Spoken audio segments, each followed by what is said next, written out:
Fix and solve Netflix too many login attempts. Hello guys and welcome back to the channel. In this video, I'll show you how to fix the too many login attempts error on Netflix using your iPhone. So let's get started.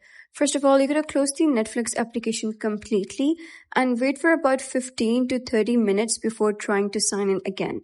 This error usually appears when too many login attempts have been made in a short period of time. Next, you're going to make sure you're entering the correct email address and password. If you have forgotten your password, you can tap Forget Password and reset it. You should also check your internet connectivity by switching between Wi-Fi and mobile data. If the issue still continues, then you're going to head over to Settings, scroll down to the bottom, click on Apps, and then find the Netflix application in the list.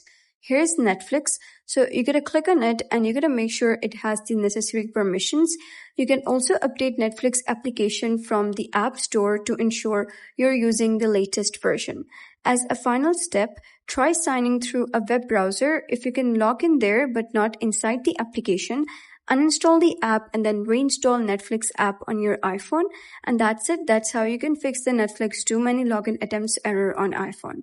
So if you found this guide helpful, please consider subscribing and leaving a like. It really helps me out, and I'll see you next time.